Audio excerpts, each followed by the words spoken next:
Lifestyles, the show that brings you the people, places, and products that make Oregon so unique.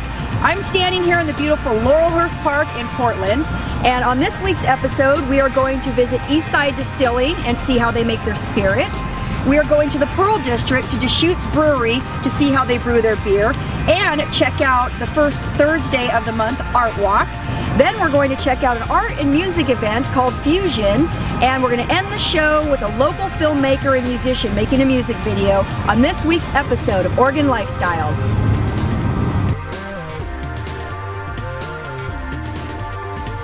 Okay, so I am here at Eastside Distillery with Lenny, one of the owners. How long have you had this distillery? This is our 4th year. We've been in this location a little more than a year and a half. You started this with a friend, yeah, right? One of my good friends, Bill. How do you start a distillery? Do you start it like in your garage, or do you get a location? You can't start a distillery in your garage. That's illegal. We kind of got the idea from traveling down to Belize and having some wonderful rum down there, and just having great spirits in other countries that I've never had before, and that kind of just started the seed. I'm an artist and my business partner is an engineer, so we kind of have a good combination of skills to do a little bit of everything. What he always says is, I'm the brains and he's the brains. So, and you have to have a little bit of an entrepreneurial spirit to do something you think other people say you can't do. It looks like you have a lot of lovely, would you call them spirits? Yeah, spirits. Yeah, I was noticing you have some seasonal things. Yeah, I'm a big fan of Christmas and the holidays, so we've got a spice liqueur, an eggnog liqueur, and a peppermint bark liqueur. Nice. And so you do welcome people to come in for a tour. Yeah, exactly. We're open 7 days a week. So you have a couple of your, you've got vodka, bourbon, and rum here. Can you give me an idea of the difference in how they're processed a little bit and sure. the different ingredients that makes it? So rum has to be made from cane sugar. That has to be the base spirit. Whiskey is made from grain. Bourbon has to be made from at least 51% corn, and then vodka can be made from anything. But there's basically 2 ways to distill. There's the higher temperature and faster, which is how everything else besides vodka is made. And then vodka is made at a slower temperature because it has to come off the still at 95% pure. So it has more to do with the production process than anything else. Whereas rum and whiskey and brandy and tequila and everything else is done at a little higher temperature, and it comes off the still around 65 to 80% pure.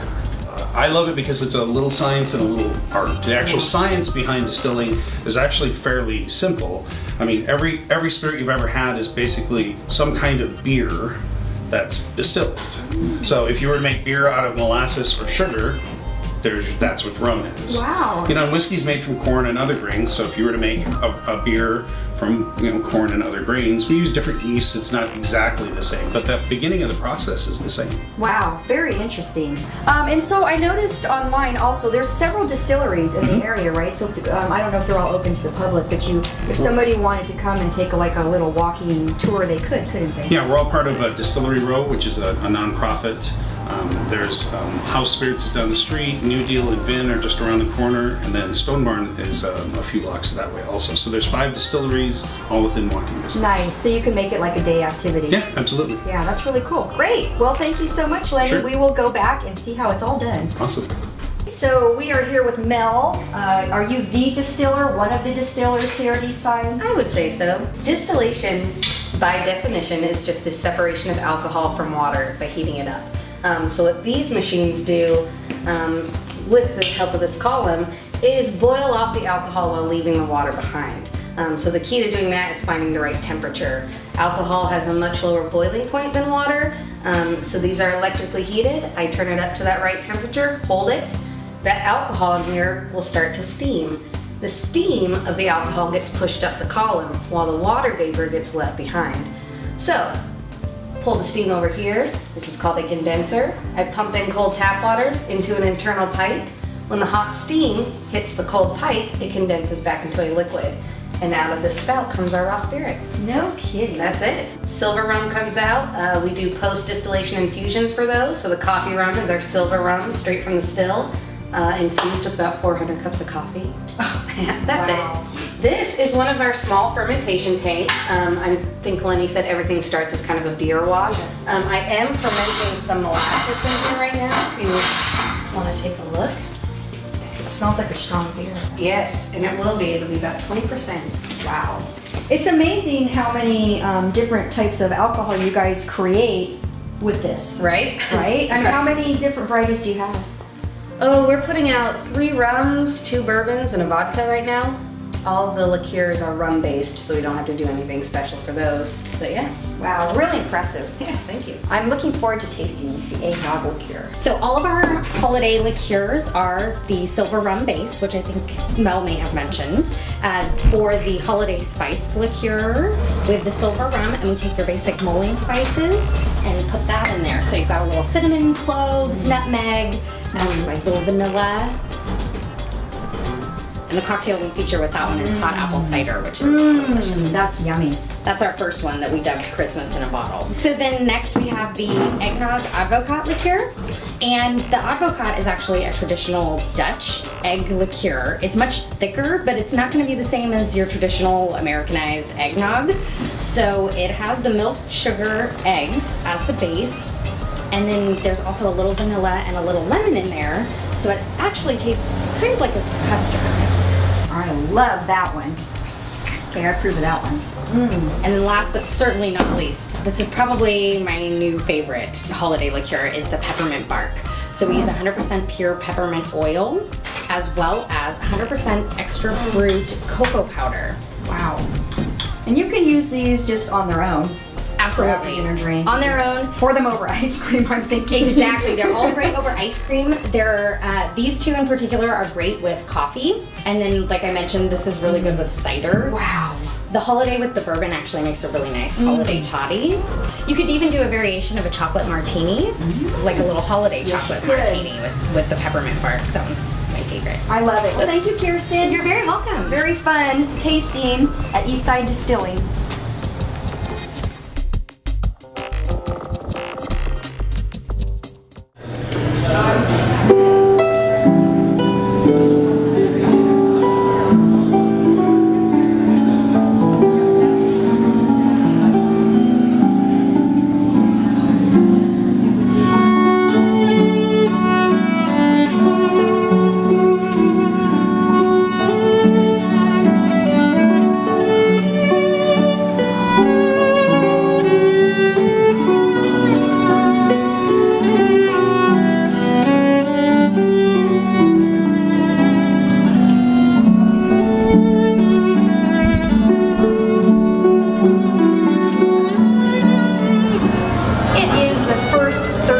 Of the month, and here in the Pearl District in downtown Portland, it's Art Walk Night.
Time walking around on site sketching. Sorry, it's upside down here. Is this your sketchbook?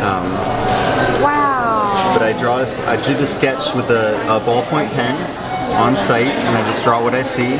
So every set of cards is a different city? Yes, I have 10 cities. But these are the Portland drawings. Wow. And there are a lot of famous landmarks and iconic Portland places that everyone knows. So people would see you sitting out with your sketch pad and looking at a building once in a while. Wow. They're printed in Portland, and each box is signed and numbered. I found it's a really fun way to get people to interact with art. Yeah, it is. They get to hold it and, you know, pick out the ones they like the best. It's like you get to curate it yourself. I've been working with circle, squares, and triangles and basic geometric shapes for 30 years. My philosophy has always been to use the fewest number of tools and do the most with my fewest number of materials as possible. I use very hard wire, and then I have a little tiny torch. It's a little tiny torch about the size, with the tip about the size of a pencil tip, so I can get all of these little tiny solder joints. And they're all pretty much one-of-a-kind pieces. And I measure them out, and then I lay them all out, and I use pliers and a ruler and a ring mandrel to, form them. And then I'll go and do the soldering, and then I go line up and solder all my necklaces at the same time. And, you know, each one takes hours to solder. Then I get to do the finishing, which at this point I'm just sandblasting with the glass bead finish. And then I decided to start oxidizing them with liver of sulfur so that you can really see the shapes and the forms.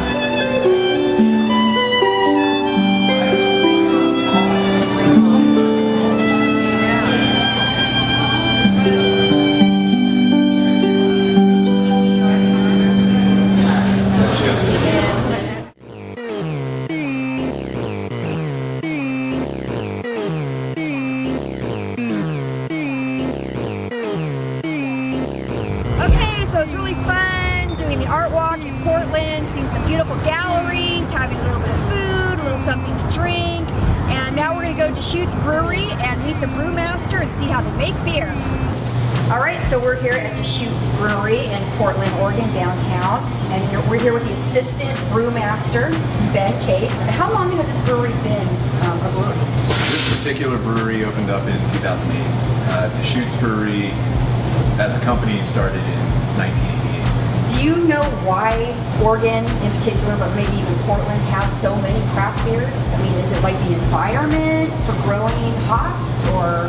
I think part of it is a lot of the raw materials are grown in the area. I personally think the main thing is that craft beer has been in the Northwest for so long now that it's a lot of people have brought it into their lifestyle. The last I heard, we had more breweries per capita than any other city in the country. We have a lot. I know we have a lot. I believe it. The way it works, we've got our mill in here, and so we'll grind the malt prior to using it, and then we'll convey it with this cable conveyor into this vessel, add water, and take it to certain temperatures to activate enzymes inside the malt, convert all the starch in the malt into fermentable sugar that the yeast can metabolize. From there, we pump it into the water tun. The main objective there is to clarify the sugary liquid. That vessel has a false bottom to it, so the liquid can pass through. So at that point, we separate the wort, as it's called, the sugary liquid, from the grain. Wow, it's super scientific. I mean, I started homebrewing and through that decided to transition to professional brewing. Wow. I went to brew school down at UC Davis through the Master Brews program. what are the basic ingredients for a beer? Basic ingredients are grains. Usually, most of those grains are going to be malted barley, but we use unmalted barley, we use malt and unmalted wheat, sometimes oats, corn, rice are traditionally used, used as well. But you'll always have a grain source that's going to supply you with your sugar. You're going to use hops, which is a vine growing plant that we use for a couple things. We're mainly concerned with some resins that are inside that flour, and you're using water, obviously. 95+% of beer is water. That's why I drink it. Yeah, it's great. For my Stay water, hydrated. Yeah, for my water intake, I need that. And so, where you get your hops and your grains, is it local? Is it? Yeah, we source a lot of different places. A lot of our hops come from Yakima Valley up in Washington, Willamette Valley. What am I drinking? Yeah, so this is a Belgian Saison. Oh, it's really good. It's really light and crisp, and I really like it. And so, what is the difference between like this and an IPA and a porter? I mean, I know they have different alcohol percentages. Does that have a difference with does that make a difference with the taste? It does, yeah. The alcohol level will impact the perception of the flavor and everything. Basically, the differences between those beers is just how you manipulate and use grains. Just all your raw ingredients, pretty much. You're going to use different types of hops for a different beer like that. You'll use different amounts of grains to have a more or less concentrated amount of sugar. Your yeast strain is really important. You want to, depending on what kind of beer you're using, there are a lot of different strains of yeast that produce a lot of different flavors during fermentation. Yeah, well, we're in the brew room. Is that what you call it? Yeah, we call it the brewery. But adjacent to you is a huge restaurant. All your beers on tap, or most of your beers are on tap? Yeah, everything. We do have some things that we brewed recently that are waiting to go on tap. And I know how to pair like different wines with different food, but you can actually pair food and beer, right? Yeah. It's easier to complement beers with different foods just because you have so many different options and varieties for when you're brewing a beer that there are a lot more flavors and aromas that can lend themselves to food. Wow, well thank you so much. We're going to absolutely check out the restaurant, have some food, have some more beer, maybe sample a couple, and thank you so much, Ben. Sure, cheers. Cheers. Drink more beer. Okay, so I am here with Rick Broom, and you are one of the chefs here at Deschutes Brewery Public House. And one of the things we were talking with the brewmaster assistant Ben was how you pair beer with food. Yeah, this is our what we call our Yellow Belly Burger, and it won an award last year at the Portland Burger and Brews. Local ground beef patty topped with a root beer braised pork belly, some candied cherry yellow tomatoes. It's got a jalapeno pesto on the bottom and a local goat cheese on a pretzel bun. Wow, it looks really good. And you know, the cool thing about being down here in the Pearl District in downtown Portland is this building here was converted from an auto body shop? Correct, yeah. It used to be an auto body shop, and then when the Pearl started coming back up and becoming a popular place again, they started redoing some of the old buildings, and this one, became what it is now, which is a great brewery. What is this beer? This is our Black View Porter, one of our flagship beers. So this just pairs well with this particular dish, and you guys have a whole variety of things that pair beer and food together. Right. It's still pretty much what tastes good. If you like the beer and you like the food, they're going to go good together. Right. You don't have to make a big deal about exactly. it. But there are some certain aspects that some things go slightly better than others. I should probably give this a try. Go for it. See if I can get this beautiful burger into my mouth. A pretzel bun I've never heard of or had. Nice. I hope I can do this ladylike.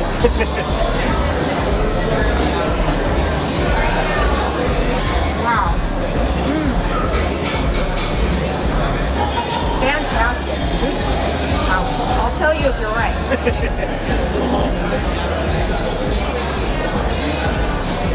Most excellent pairing of food and beer. Thank you so much, Rick, for taking time out of your busy day to come out here and talk to us. Absolutely, it's my pleasure. Excellent. Deschutes Brewery and Public House right here in downtown Portland in the Pearl District.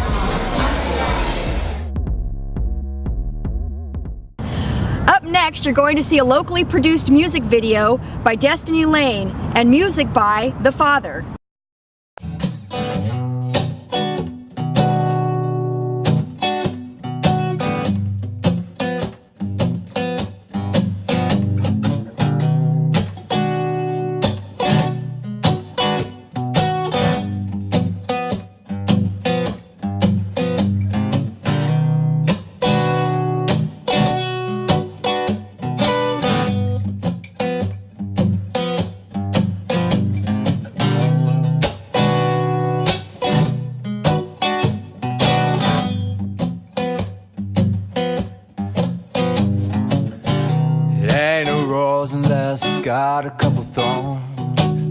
fingers on the heartstring and pull your head out of lullabies. Give me something good to sing. And Lord only knows why the bloom came so early this year. Peeking out between the floorboards and the dew of all tears. Beneath the broken bottles and a glass half empty and a promise ring. An oasis in the desert of a heart that I've been beating, and that's all I need from you.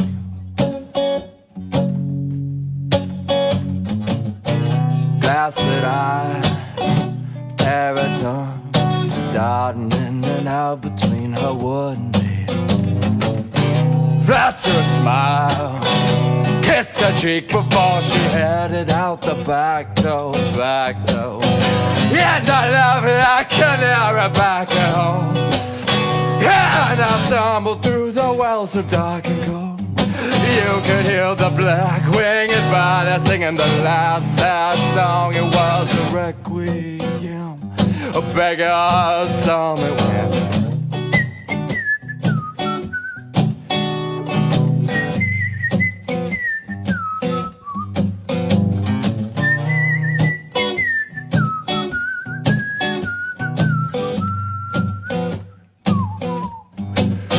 And as we turned and darted over, found a bed of falling clovers as I dig the grave. And I'll take along a handful with the summer arm and stop, so I'll hit that coffin lid to the beat. Oh, the song, tell me who will take the bait? Who gonna pull the line and take that hook between the teeth?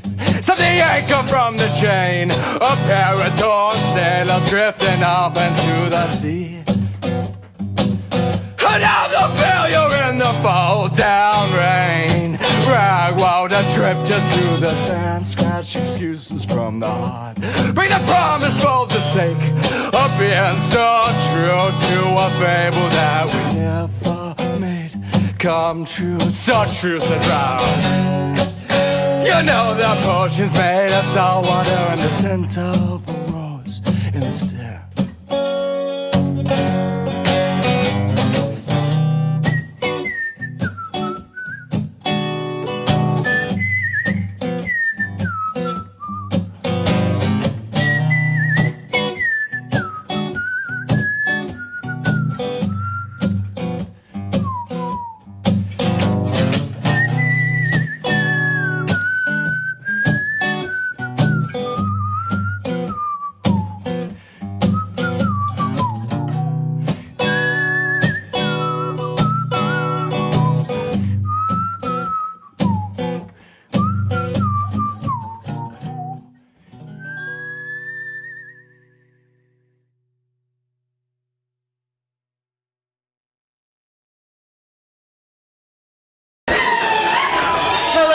And thank you for coming to the first PDX Fusion event. That was Josiah David on the Sir Wheel.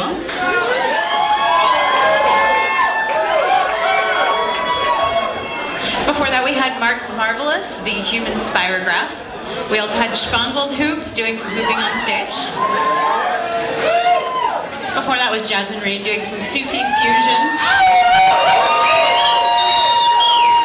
Bridgetown Review opened the night with a puja blessing ceremony, and of course before that David Block, aka The Human Experience, did an awesome lecture that some of you were privileged to see. So thank you again everybody for coming to the very first PDX Fusion.